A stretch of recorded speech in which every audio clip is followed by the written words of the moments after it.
e Shkodrës me kryeqendrën e Veriut, me gazetarin ton Dashemir Dini atje, I cili ka të ftuar drejtorin e Muzeut Historik Kombëtar të Shkodrës, zotin Fatmir Juka, për të folur për një proces shumë të rëndësishëm, digitalizimin e gjithçkaje që ka Muzeu Historik I Shkodrës. Përshëndetje Shkodra. Mirëmëngjes. Përshëndetje Sakosha. Ju dëgjojmë me shumë kureshte. Unë kam thirrë për një element të modernizimit në përgjithësi sistemit muzeal, të fshirjes kufive, ose më mirë, po I drejtohem zotit Juka. Zoti Juka, çfarë të reje sjell digitalizimi I muzeut? Atëherë pikës pari, përshëndetje dhe mirë se ju gjej. Sa I takon pyetjes që ju bani, Muzeu I Shkodrës ka pas këtë herë mundësinë më përzgjedh pothuajse gjithë muzeve që I ka Shqipëria të jetë I pari në pritjen dhe zbatimin e një teknologjie të re, e cila ka të bëjë me digitalizimin e objekteve që ndodhen në fondin e Muzeut Historik Shkodër, qofshin ato të ekspozume, qofshin ato që ndodhen pra në fondin e Ndërkohë ne kemi insertin I përgatitur nga Qesnushe, godina kryesore e Muzeut Shkodrës. Po, është vendosur në një shtëpi qytetare shkodrane dhe ndamë në disa sektor. Mirë po, procesi I digitalizimit në filozofinë e tij ka një element shumë të rëndësishëm se përveç se ndihmon në ruajtjen e informacionit për objektet, natyrën e tyre, origjinën, karakteristikat e kështu me radhë, krijon një database për ne. Nëse deri dje kemi përdorur mënyrën klasike të regjistrimit të objekteve, po, në letër. Tash kjo është në mënyrë elektronike, po kjo është një pjesë që normalisht njihet, po pjesa më interesante është që I gjithë ky informacion nëpërmjet faqes web www.museuhistorikshkodër.com ndodhet fotografia, video, imazhe, tekste, cilat shpjegojnë origjinën, karakteristikat, natyrën e objekteve dhe vetë Muzeut Historik.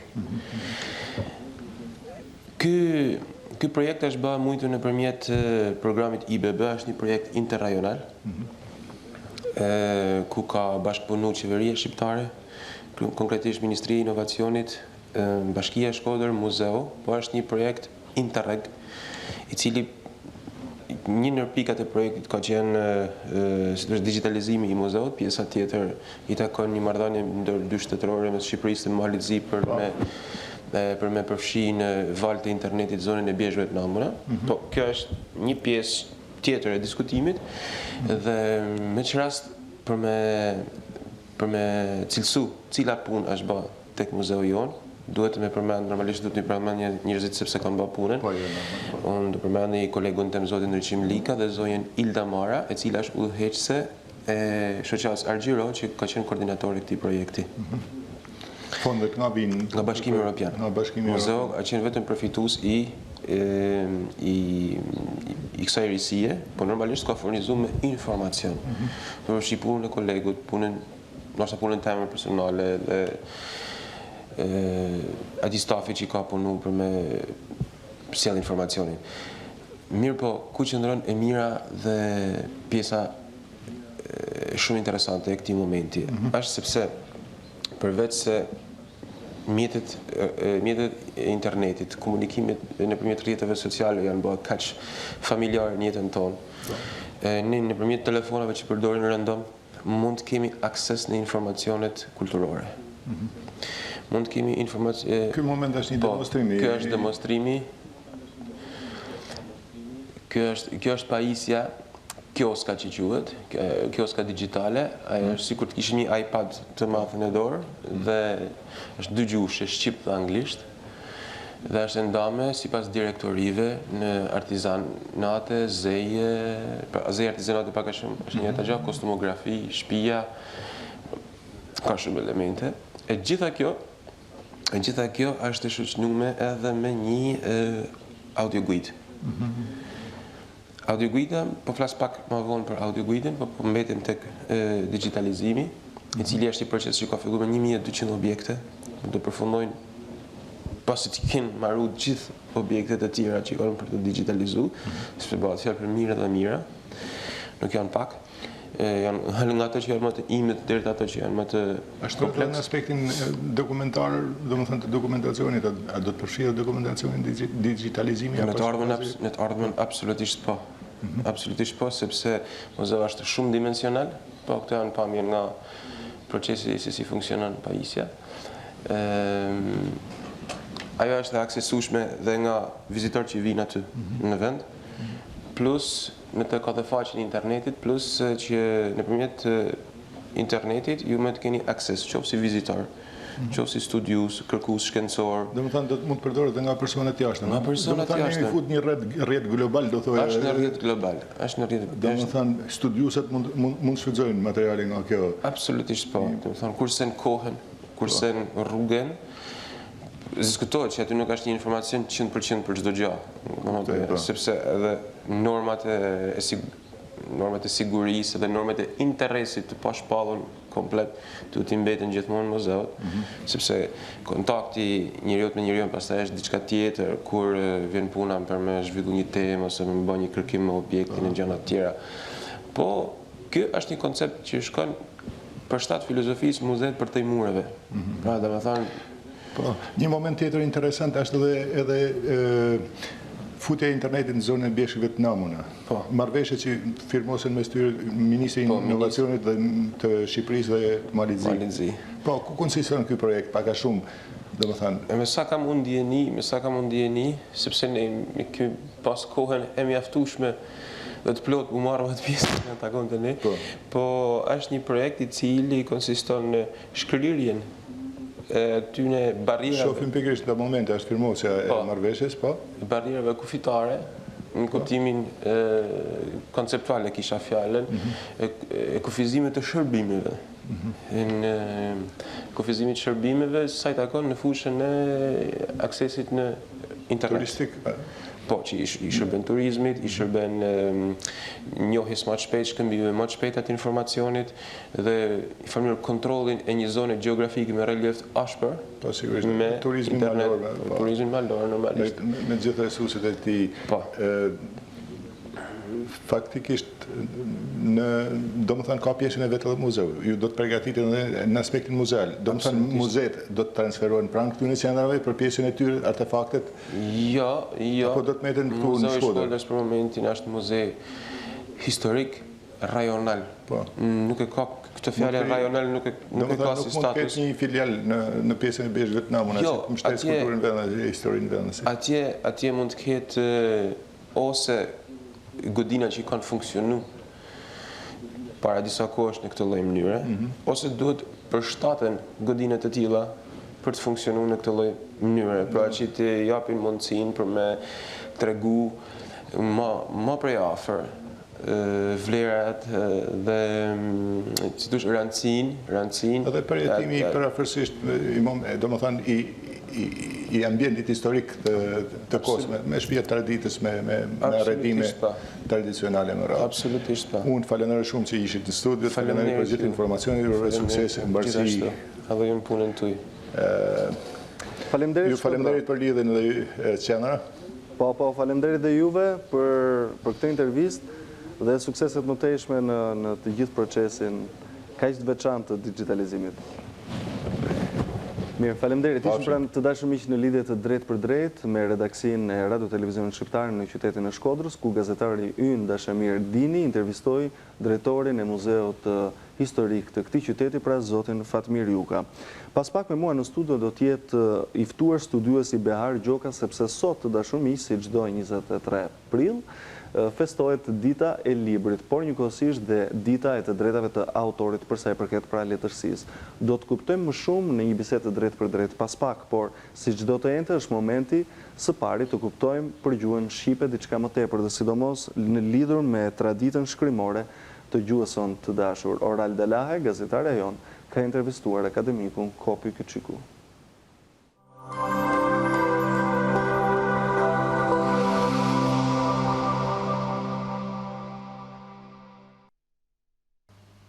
Cila është tradita shkrimore e Shqipes dhe lidhja me gjuhët indo-evropiane?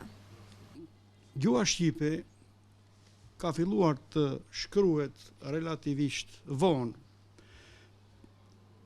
Meshari, libri i parë në Shqip i Gjon Buzukut, është shkruar që nga 20 marsi 1554 deri në 5 janar 1555 dhe kemi nga shekulli i 15 vetëm disa fragmente, si që është formula e pagëzimit. Në fakt, Shqipja ka qenë folur edhe shkruar si pas dialektit të Elbasanit, të gegrishtes jugore, ta themi kështu, dhe deri në 1968 këtë quanin zyrtare, ta themi shqiptarët, e përtej kufive të sotëm të Shqipërisë. Pastaj, sidomos me kongresin e parë të drejtshkrimit 1972, pesha rëndesa, si të thuash, kaloi në anën e Toskrishtes. Por nga kongresi i drejtshkrimit i vitit 1972, pra gjua e njësuar shqipe ka pasur dhe kanë themel Toskrishten, pa mohuar edhe ato vlera që ka gegërishtja. Tani, Toskrishtia që flitet nga arbreshët e Italisë, ose nga shqiptarët e Greqisë, e gjitha zonave bregdetare të vendeve përkatëse, me sa duket vjen nga e folmja e Qamërisë edhe e jugut skajor të skajshëm të Shqipërisë. Natyrisht, atje më tepër letërsia në ato vende ka patur ndikime nga katolicizmi italian dhe shumë nga veprat kanë qenë me bazë fetare. Këtu pastaj kemi edhe vepër të gjella e shënërisë e Jul Varibobës. Ka të këtilla që duhen marrë si model studimi, por janë paksa të ndërthurura për mos thënë të ngatëruara, po kryesorja është që janë shkruar vepra ku është vënë në punë qoftë dialekti gek, qoftë dialekti tosk, diku më shumë njeri, diku më shumë tjetri. Tani që Shqipja është me preardhje indo-evropiane, këta e ka theksuar që në vitin 1854 filologu gjerman Franz Bopp. Mëtej pastaj një tjetër filolog gjerman Gustav Meyer dhe Holger Pedersen danezi, Norbert Jokli austriaku, kanë thelluar mëtej këtë ide duke temi shëmbëllzuar, kam qef ta përdor këtë fjalë, duke marrë shembuj konkret nga këto marrëdhënie, duke i argumentuar sa mirë. Por mundet, është një listë këtu që kam përpara unë, që tregon se si në mos drejt për drejt, por po ta zbërthesh më thellë, ka ngjashmëri midis fjalëve të ndryshme edhe kategoritë gramatikore të shqipes, ka në ngjashmëri të madhe me ato të gjuhëve tjera indo-evropiane. Mund të pohohet që Shqipja ka një morfologji e një sintaksë më të ndërlikuar se të atyre gjuhëve. Kemi për shembull 5 deri në 6 rasa, thirorja është hequr tash, po emnore, gjinore, dhanore, kazore, rrjedhore, edhe thirorja është hequr. Ose kemi një numër shumë të madh foljesh të parregullta. Natyrisht, edhe alfabeti gjuhës shqipe është, e kemi thënë edhe me raste tjera, po në këtë kontekst do ta nuancojmë qik, ka këto 36 germa, ndërto ka 9 grup germa, është ta themi, ose digrama. Falenderojmë profesor Kopi Kyçykun dhe Fakultetin e Gjuhëve të Huaja.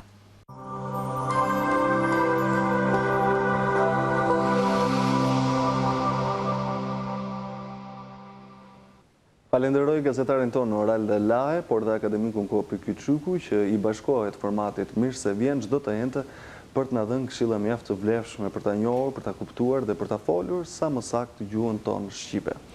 Mirë, është momenti të përqendrohemi tek data e sotme, pra është dita botërore e librit, por po aq edhe të drejtave të autorit, që festohet që nga 23 prilli i vitit 1995 nga të gjitha vendet e Kombeve të Bashkuara. Është në fakt një festë, është një ditë edhe ndërgjegjësimi ndër të tjera për një qasje më të shpesht ndaj letërsisë, konsumimit të saj, e organizuar nga UNESCO, për të kuptuar më shumë se që ndodhë në fakt në Shqipëri me këtë fest, por mbi të gjitha dhe me të drejtat e autorit në lidhje me letërsinë, përkthimin e kështu me radhë, do të kuptojmë më shumë pra në këtë bisedë me të ftuarin në studio, studiuesin e mirënjohur zotin Behari Gjoka. Mirëmëngjes, mirë se vini. Atëherë, 95 është festuar për herë të parë, nëse do të më mundsoni që të bëjmë një lloj historiku të ditës botërore të librit. Por në Shqipëri, kur ka nisur kjo traditë dhe në çfarë formë është organizuar të paktën në vitet e shkuara?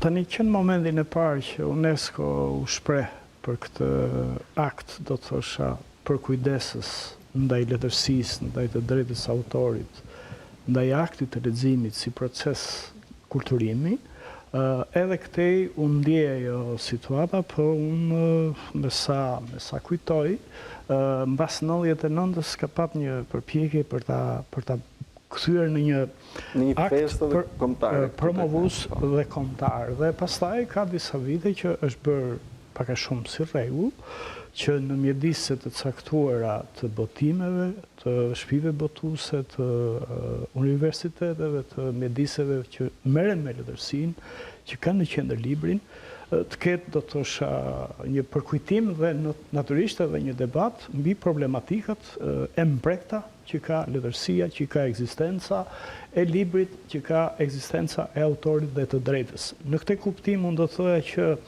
kjo ditë lidhet me shumë emra, por sidomos ka dy emra që mendoj që janë emblema e letërsisë së përbotshme.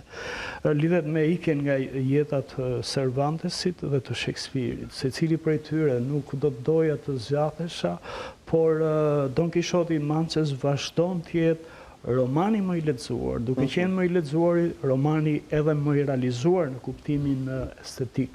Shakespeare është magjia që zbulohet prej secilit etj. Dhe nderimi i kujtimit të tyre është kthyer tashmë në një emblem e nderimit të librit, nderimit të autorit, nderimit të drejtës së autorit. Dhe në këtë kuptim, ajo që ndodh me ne në fakt ka një moment që është shumë e diskutueshme. Ne diskutojmë për drejtën e autorit vetëm një ditë. E drejta e autorit është një proces. Është një proces shumë i shtrirë. Pastaj është një proces ligjor, do të mbrohet nëpërmjet strukturave ligjore. Ndërgjegjësimi mund të bëhet një ditë, siç ndodh në shumë raste. Shiko Blendi, ka një problem. Unë shpesh them me drejta e autorit në Shqipëri ka mbet pa autor. Në këtë metaforë, le të themi kështu, ka jo pak të vërtet, sepse autori shqiptar gjendet, do të thosha, në marrëdhënie me botuesin në situatën, do të thosha, të vështirë. Autori shqiptar paguan që të botohet. Ky është një handicap, ky është një problem i jashtëzakonshëm, i cili natyrisht rregullat e tregut janë tjetër gjë, por rregulla e vlerës është tjetër gjë. Një vepër e cila paguhet por nuk ka vlerë, çfarë prodhojmë? E para, e dyta, një vepër e cila ka vlerë por nuk ka shansin të botohet etj. Pra, problemi është pak më i mpret se sa duhet. Ose ka institucione që megjithëse më shumë merren me mësimdhënien, marrin përsipër të përfaqësojnë të drejtën e autorit etj. Autori në këtë moment për mua është krejtësisht jashtë vëmendje, por jo pak edhe vetë libri si akt promovues, si akt, do të thosha, komunikues me mjedisin. Megjithatë, problemi është që shoqëria njerëzore është e prirur ndaj shumë çkaje tjetër në këtë moment. Është e prirur ndaj, do të thosha, komunikimit internet, është e prirur ndaj lëvizjes së lirë. Po dhe aty janë të vlefshme të drejtat e autorit, edhe në letërsi. Pra e-bookut kanë të njëjtat Absolutisht. Si thua, pjesë ligjore për të respektuar, po aq sa dhe libri i printuar. Absolutisht ashtu ndodh, po problemi është që Blendi, ne si në çdo gjë tjetër, edhe në këtë moment kemi, do të thosha, një lloj shkujdesje. Në një farë kuptimi unë nuk gjej hapësirë që nuk e shpërdoron të drejtën e autorit. Por shpërdorimi është me vetdije ose pa vetdije. Pastaj, ku vjen puna e reagimit, do të thosha, këtu ka një problem, gjithmonë fajtori mbetet pa faj. Do të thonë, faj mbetet pa fajtor. Tani këtu problemi qëndron tek autorët që e neglizhojnë shkeljen e të drejtave të autorit, apo tek sistemi ligjor që ka një pjesë shumë të diskutueshme të vendimeve që merren. Unë do rregen të them mendimin tim, sepse në fakt kjo temë do donte të kishte përfaqësuesin ligjor të drejtës autorit, por unë ndodhem te një situatë e tillë që diçka të njoh. Domethënë e drejta e autorit e letërsisë shqipe, në momentin që autori paguan, unë nuk di se çfarë normaliteti është ky. Çfarë do të thotë autori paguan dhe pse paguan një autor? Do të thotë që të botoj librin e tij paguan. Dhe kjo Po nuk nxjerr asnjë para nga librat nga ai shitjet. paguan që të botohet. Po nga shitjet pastaj përkthehet në ndoshta në fitim nëse Sigur nëse ti e fillon me minus, nuk e di se cili është Po rezultati. përgjithsisht padullisë për marrje me minus nis. Jo, me përjashtim të Kadaresu nuk vjen ai autor që të jetoj prej letërsisë. Pra, ka një vështirësi. Po dhe Kadareja jeton më shumë në fakt prej çmimeve se sa prej. Jo, edhe prej shitjeve. Mirë, po. Edhe prej shitjeve. Pra, këtu ka një problem që unë do të doja që pa cënuar të drejtën e botimit të shpive botuese, është problem mjaft i mpret që nuk po gjehet e përgjigjen dhe prandaj këmbgul që në Shqipëri e drejta autorit ka mbet pa autor. Autori është në periferi të interesit të komunikimit me të. Më kujtohet një intervistë para disa viteve me të mirënjohurin Fatos Kongoli, një personazh shumë i dashur për gjithë publikun, që sigurisht u shpërfaq edhe si shkrimtar nëpërmjet disa krijimeve letrare mjaft cilësore të vlerësuara edhe në botë. Në këtë intervistë ai më theksoi në fakt se në Shqipëri paguhet shumë më tepër përkthyesi se sa autori dhe mua kjo gjë mu duk absurdi më i madh që mund të ekzistojë. Jo, është e vërtetë. Po pse ndodh kështu? Po është e vërtetë sepse po ta vesh re, lexuesi shqiptar është më i prirur te letërsia huaj. Dhe kjo lidhet me momentin e hapjes pas 90-s, lidhet me momentin që letërsia huaj pa dyshim që është më cilësore në vështrim të përgjithshëm. Nuk po hym te detaje, nuk po them gjëra të fundme, po respektoj pyetjen dhe e ka fitimin të garantuar. Dhe po ta vesh re, madje tashmë flitet për të drejta, do thosha, të përkthyesit, të drejta të klasifikuara qartësisht dhe madje ku nuk mund të botohet libri pa këtë kontratë, ndërsa autori shqiptar bën një kontratë ku paguan vetë. Dhe ka një paradoks. Paradoksi do thosha unë pse këmbgul? Këmbgul për faktin se nesër ne do të gjendemi pa letërsi shqipe. E them si metafor këtë. Pse? Lehtësisht do përkthem dhe do vi një moment, madje po të vesh re Bledi, ka dhe një situatë pak institucionale, kam thonë një moment para ca kohësh, është kthyer Ministria e Kulturës si Ministri e Përkthimit. Pse?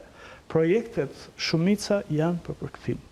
Natyrisht, komunikimi me botën është thelbësor, por dhe komunikimi i vlerave tona duhet të jetë, do të thosha, po kaq thelbësor, do të thosha në raport me përkthimin nga letërsia shqipe në letërsinë e huaj. Në këtë kuptim, unë do të thoja që ka diçka jo shumë të zgjidhur si politikë kulturore e marrëdhënies me librin. Dhe pse them kështu? Nuk e di nëse ke iden për rrjetin e shpërndarjes, po thuaj se rrjeti i shpërndarjes është vetëm brenda Tiranës. Libri nuk komunikon me hapësirat e tjera. Në ndërkohë që mund krijohesh një treg 6 milion lexuesësh, dhe të mos ishte treg i përpjestuar sipas hapësirave ku jetojnë shqiptarët. E dyta, e treta, unë do të thoja që tek e fundit ky është një debat që nuk mund të fillojë dhe të mbyllet vetëm brenda institucioneve. Është një debat që ka të bëjë me shpirtin e letërsisë, që ka të bëjë me shpirtin e gjuhës. Natyrisht unë i rri asaj des që e thot shumë bukur prej kohës Konica, një gjuhë që të kultivohet do duhet të do thosha të ketë vepra ëndërrore, pra vepra të autorëve dhe vepra përkthimore. Madje në ekuilibër gati 50%. Megjithatë që të jemi të drejtë për drejtë të themi në këtë bisedë, edhe me njëri tjetrin, por dhe pak të ndershëm Republikun duhet të thënë që një pjesë e mirë e veprave të shumë autorëve që ululzuan pas viteve 90 sikur pullat pas shiut nuk kanë në një merit veçantë as letrare, as filozofike, as të mendimit të kështu me radhë. Po aq edhe përkthimet lënë shumë për të dëshiruar. Dhe nuk është çështja tek disa gabime drejtshkrimore, është problemi që ndryshojnë moralin e të tërë veprës. Sikur hape një temë që do të kërkonte jo pak debat. Vërtet s'kemi letërsi, po në këto vite janë ndarë 80 çmime letrare. Dhe në fakt unë ti s'kemi pas lidhje fare me këtë pjesë. Po them përgjithsisht, mundësia për të publikuar ka sjellë sigurisht një lloj tendence që tani çdo kush që hedh dy vargje diku. Një vepër që paguhet krijon riskun maksimal që të botohen jo vlera. Pse them kështu? Sepse zakonisht autori shqiptar është, do të thosha, në mjerim ekonomik, le të themi kështu. Megjithatë paguan që të botohet. është, shiko, a disesh puna, ai hy në negociat me, ku di unë që të themun, me botusin, hy në negociat me biznesmen e tjerë, dhe... A që bë kjo punë si videoklipe?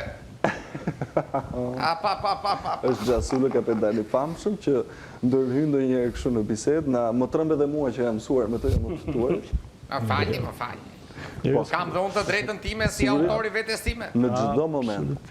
Absolutisht ka shumë të drejtë dhe bilesisht e ndërhyrje në kohën dhe në momentin edhe në vendin e duhur. Problemi për mua është ky që, do të thonë, autori shqiptar pasi është marrë lidhje shqiptarëve. Autori shqiptar pasi ka një komunikim me botuesit në mënyrë më të çuditshme të mundshme duhet të paguaj. Autori shqiptar ka një lidhje po kaq të çuditshme me institucionet, i cili do duhet, do thosha, të ketë komunikim patjetër me institucionet, do të jetë shumë afër me institucionet. Pra, ka një do thosha, një realizëm, do thosha, të tipit realizëm socialist në çkuptim. Do të thonë, ne ndërtojmë kryesisht edhe në këtë marrëdhënie të politika kulturore, një marrëdhënie afiniteti dhe klanësh. Kjo është shumë absurde. Letërsia është atdheu i njerëzve të lirë, letërsia është atdheu i shpirtrave të lirë. Por jo në një vend ku është përdorur për propagandë, siç e cekët dhe ju. Kuriozisht këtu letërsia ka qenë propagandë pas, kështu që s'ka qenë njerëzve të lirë. Nuk kemi një traditë. Absolutisht, megjithatë ka një rregull. Letërsia sido që ta mbyllësh, për shembull Kadereja është për mua është brenda dhe jashtë realizmit socialist. Është brenda se ka ato veprat që nuk do ta bënte një lloj kompromisi, është dhe jashtë për shkak të veprave. Pra, ka një rregull, letërsia sido që vjen një moment që të nxjerr huq, letërsia vlerët, letërsia cilësore. Në këtë kuptim unë do të thoya që në fakt ka ardhur momenti që politika kulturore duhet të hapi një debat. Cili është vendi i librit shqip, cili është vendi i autorit shqiptar, sepse marrëdhënia me autorin e huaj është e zgjidhur. Për shembull, po të përkthesh Shakespeare, unë do të vi ta blej. Po të përkthesh, do thosha Dante, do vi ta blej. Po të përkthesh Prusin e kështu me radhë. Pra, është si do ta trajtojmë marrëdhënien. Do ta trajtojmë, do thosha, për të nxjerrë fitimet e shpejta, letërsia huaj këto t'i krijon më një herë, sepse është vlerë e konfirmuar, apo do të rrekemi që të arrisim letërsinë shqipe, sepse më fal, çfarë do ndodhi me letërsinë shqipe pas Kadares? Kjo është një çështje që nga pozicioni i lexuesit, nga pozicioni i njeriu të letrave, unë vërtet nuk shoh shansin e fillimit të ndryshimit, por kjo ka të bëjë tek e fundit edhe me mënyrën se si ne qasemi vlerave, edhe me mënyrën se si ne trajtojmë letërsinë dhe qoftë edhe të drejtën e autorit. Nuk e di, ka akademik që kanë plagjatura, ka njerëz që dhunojnë maksimalisht të drejtën e autorit dhe duket sikur këtu jemi në një rrëmuj konceptuale. Pse? Nuk dihet ku fillon dhe ku mbaron e drejta e autorit. Jo ligjërisht, se ligjërisht është shkruar shumë bukur, por realisht asnjëherë nuk është trajtuar në seriozitetin e vet. Dhe këtu nuk e di, marrin përsipër të bëjnë avokaturën e autorit ata që nuk shkruajnë letërsi. Ky është problem i jashtëzakonshëm. Ne kuptoj. Megjithatë më bën përshtypje sepse njoh shumë botues të cilët janë të gatshëm të investojnë para të konsiderueshme për të promovuar letërsinë e autorëve të huaj të përkthyer në shqip. Qofshin këto edhe udhëtime që i paguajnë gazetarëve për të shkuar në vendin ku jeton autori për të sjellë një lloj vëmendje dhe mediatike. Dhe përgjithsisht mungon në hapësira televizive një program të themi tipik i dedikuar letërsisë, promovimit të vlerave të letërsisë, por dhe të autorëve më të fundit apo përkthimeve më të fundit. Radio Televizionet Shqiptare bën këtë gjë me bibliotekë me Arta Marku, është një program jashtëzakonisht cilësor. Televizionet të tjera, Top Channel bën diçka në lajmet e së dielës, televizionet të tjera nuk di ta bëjnë këtë gjë. Pse nuk bashkëpunoni edhe për të folur, siç po flasim sot, qoftë edhe për këto të drejtat e autorit, për pjesën ligjore të tyre, me institucionet mediatike, në mënyrë që zëri të ngrihet më shumë, të gjehet një zgjidhje dhe të përfitojnë dhe këta njerëz si japin një kontribut. Si kompleti, ka një problem, ne konceptualisht kulturën e kemi bashkëshoqëruese të gjërave të tjera. Do të thonë nuk është ende thelbësore. Zakonisht kulturën e përdorim si një sistem që kemi të bëjmë me monumentet e kulturës, kemi të bëjmë me vlerat letrare, kulturore, kështu me radhë. Në fakt, ajo është fytyra jonë. Është fytyra e sotmes dhe të nesmes. Është e djeshme e kështu me radhë. Pra, e vetmja shenjë unike që na përfshin në këtë univers është letërsia. Mirë, po ndaj saj ne nuk kemi atë që quhet marrëdhënie reale. Çfarë ndodh me autorin? Çfarë ndodh, pse ta them nuk u hap një debat, çfarë po ndodh me prozën shqipe që tregimi pothuajse është në paksim. Çfarë po ndodh me faktin që ka romane pafundësisht, sepse po ta vesh re romani si lloj letrare edhe në botë është më i përhapur në këtë moment dhe në këtë kohë ne jemi në këtë koherencë, është e çuditshme. Mirë po është edhe në formësim e sipër, pavarësisht kodeve, pavarësisht tipareve që ka fituar, është lloj letrare që është në kodifikim e sipër dhe nuk ka. Unë rrekem t'jap në mendim aty ku ka hapësirë, e them mendimin drejt për drejt, madje ishte një rast që diskutoj për drejtën e autorit dhe ishim mbledhur përfaqësues të botimeve, ishim mbledhur përfaqësues të zyrës së drejtës së autorit dhe kishte 1000 sa gjykime se si do duhet bërë dhe askush nuk sugjeronte që çfarë ndodh me të drejtën e autorit për ta zgjidhur atë. Ndërkohë UNESCO ç'rol rol mban? Çfarë roli luan në UNESCO merr në mbrojtje, do thosha, vlerat e cënuara njëkohësisht dhe vlerat universale. Në këtë kuptim, në momentin që me zërin që drejta e autorit është e cënuar, pa ditur lemerin që ndodh këtu, se po ta dinte këtë nuk e di. Do ishte situatë jo pak absurde. Do thosha ajo që ndodh me mërgimin nga troja shqiptare do të ishte shumë e vogël përballë cënimit që ndodh me drejtën e autorit gjithë ditën dhe do thosha pa ndalim. Dhe në momentin që konsultohet, në momentin që sugjeron UNESCO është institucion që mbron vlerat. Është institucion që tërheq vëmendjen. Dhe natyrisht ka dhe një problem tjetër. Kjo na çon te ajo nevoja e leximit. Leximi në këtë moment ndodhet në rrezik maksimal. Për shkak të prirjeve të njerëzit drejt interesash të tjera, për shkak të faktit që tashmë interesi i njerëzit është te interneti, është jeta virtuale, dhe jeta virtuale të merr kohë aq shumë sa nuk ka ku të shkojë, ndonse sipas gjykimit tim të jep informacion, por nuk të formson plotësisht. E drejt, megjithatë shumë njerëz kohën në internet e shfrytëzojnë edhe për të lexuar. Absolutisht, mund marrin libra të tjera librash online, po teknikisht është e realizueshme, por unë do thosha po shpreh një paragjykim i cili nuk është matur, por ndjej këtë shqetësim, do thosha si qytetar. Te interneti shkojnë me një lloj ngasje, te libri shkojnë më ngadalë dhe këtë trend. Sepse në fakt libri do ekzistojë në të dyja format, por në letër është më klasik. Ka vlerë tjetër padyshim. Si ti thuash dikujt me një letër dhe si ta mendosh se do ja thuash etj. Ku unë jemi në një situatë jo të prekshme. Sigurisht. Zoti Gjoka, çfarë do të ndodhë sot në ditën e librit? Çfarë do të organizohet dhe ku do të jeni ju pjesëmarrës? Unë di që do ndodhin shumë gjëra dhe janë interes, por do duhet të ndodhë kthimi i vëmendjes të autorit, të libri, të letërsia shqipe. Unë në orën 12, tashmë shkrimtarin e mirë njohur, Zia Çela, do të jemi në Berat, të ftuar nga biblioteka e këtij qyteti, dhe natyrisht për këtë datë etj, por me librin ne nuk mund të thojmë vetëm një ditë. Sigurisht. Do ishte një stacion, do thosha, shumë i vonuar.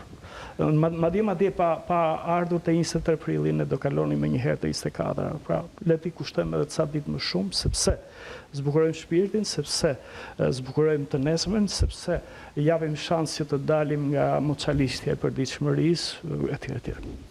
Ju falenderoj shumë që ishit të mëngjesme. Ne tani unë si qytetari i këtij vendi kam vetëm të drejtën morale të them që të ftoj miqtë tanë që t'i drejtojnë letërsisë, konsumojnë sa më shumë letërsi, sepse është shumë e rëndësishme në formësimin e çdo njeriu, sa më herë të nisim, por gjithnjë me letërsinë që dedikohet moshës përkatëse, pa ka përcyer etapat moshore. Ndërsa juve si një studiues së bashku me kolegë të tjerë, ndoshta ja takon pak më tepër të merrni edhe ligjërisht ndoshta me të drejtat e autorit, me shpresin që një ditë do të mund të jetojnë Shiko, të vim të normaliteti real, jo të anormaliteti normal. E bukur. Mirë, ishim në këtë bisedë drejt për drejt me zotin Behar Gjoka, pra studiuesin e mirënjohur. Ju falenderoj, edhe suksese më temi studimet tuaja edhe me gjithë përpjekjet për të drejtat e autorit dhe me gjërë. Të dashur miq, sot ndërkohë është edhe dita e gjuhës angleze. Claudian Froku, gazetari ynë, ka përgatitur një material. Ju ftoj ta ndjekim së bashku.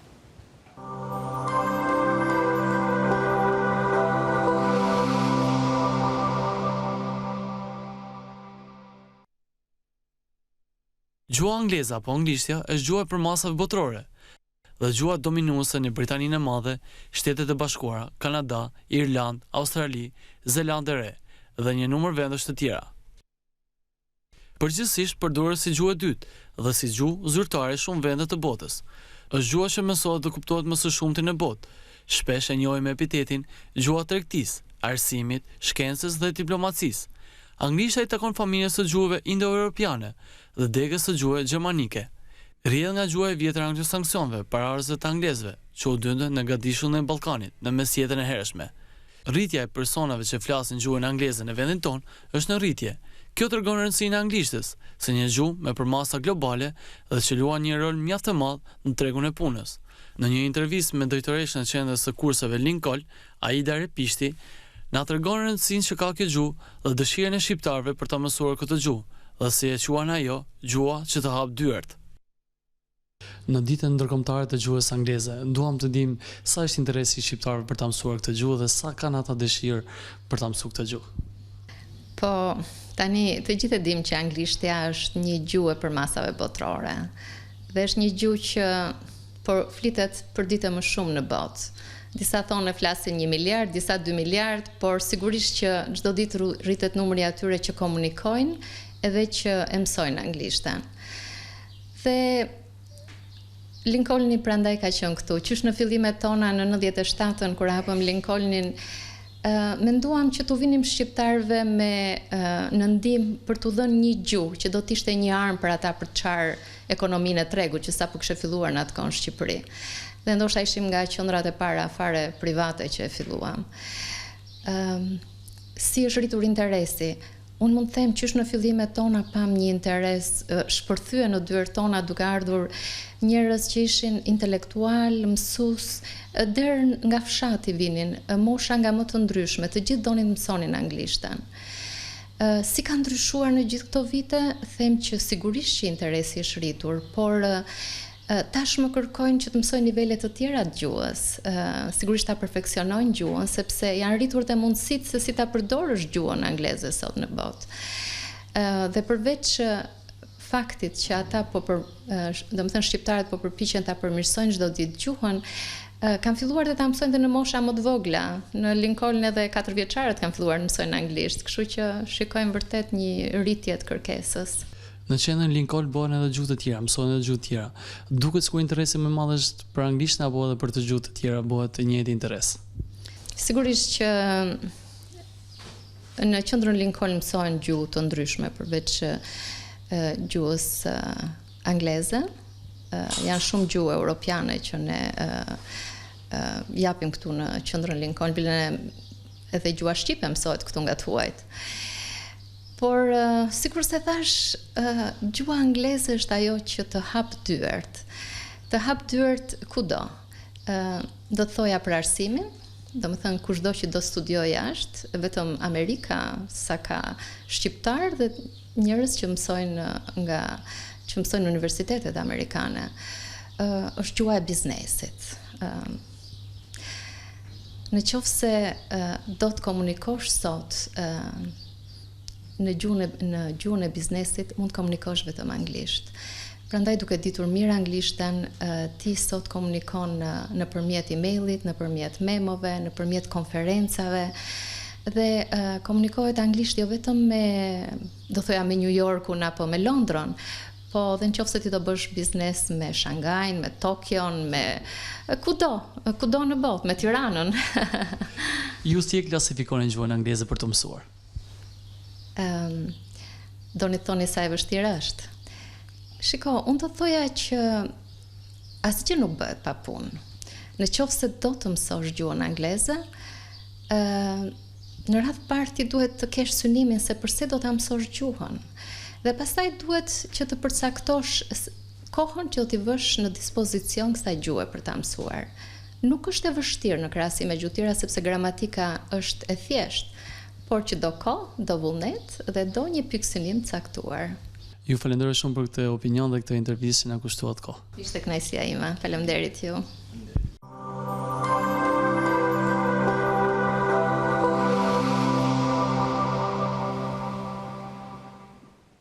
Falenderoj gazetarin Klodian Froku për këtë material të përgatitur për ditën e gjuhës angleze. Gjuha angleze vërtet që është kthyer në një gjuhë globale, është një domosdoshmëri vërtet, jo vetëm për të gjetur punë, por edhe për të komunikuar në çfarëdo lloj forme në të gjithë vendet e botës. Kudo mësohet anglishtja si një gjuhë e dytë parsorë.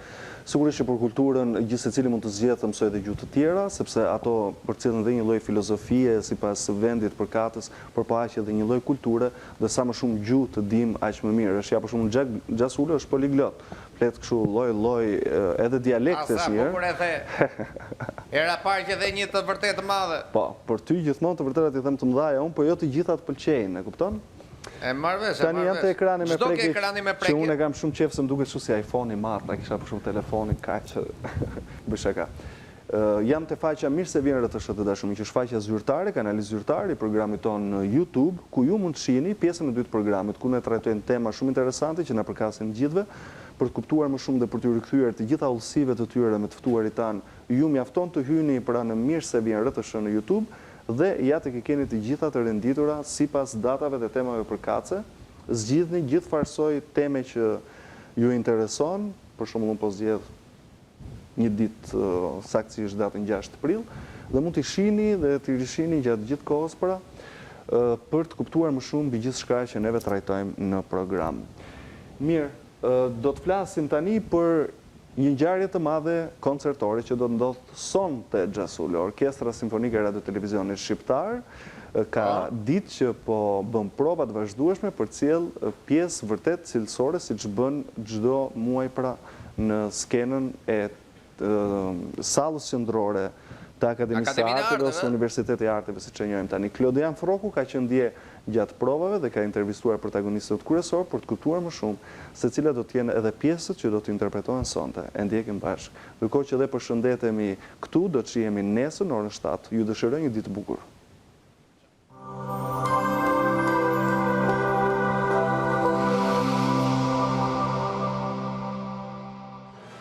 Orkestra Simfonike e Radio Televizionit Shqiptar organizon koncert simfonik në kujtim të 75 vjetorit të lindjes së flautisti Gjovali Shestani.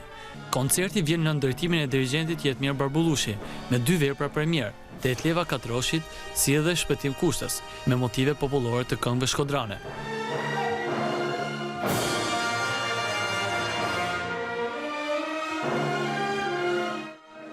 Ky është koncert i radhës i stilës koncertore të Orkestrës Radio Televizionit, por sigurisht i kushtohet edhe një figure që është i pjesëtarit të Orkestrës Simfonike të mëparshme, artistit të merituar të popullit Gjovali Shestani. Kurse programi i koncertit sigurisht është një program komplet i ri për orkestrën, sepse janë të gjithë veprat të palujtura, vetëm njëra siç është Zogu i Zjarrit i Stravinskit, është luajtur para 30 vjetëve, do të thënë përpara viteve 90, dhe sigurisht është për orkestrën pjesën më të madhe është çdo gjë e re, do të thonë që duhet ndërtohet nga fillimi. Dhe kjo kërkon një punë të dyfishtë dhe jam në shumë i përkupuar që të paktën të arrijë të realizoj një të përgjithshme të mirë, kam besim të orkestra, ka një eksperiencë, sigurisht programi është jashtëzakonisht i rëndë. Ky është një bashkëpunim me një muzikante të orkestrës, e cila është Spala Violave, Zoja Eteva Katroshi, një instrumentistat më të mirë të violës shqiptare, e cila luan një koncert hindemit, një koncert shumë modern dhe të një përmasë jashtëzakonisht të vështirë.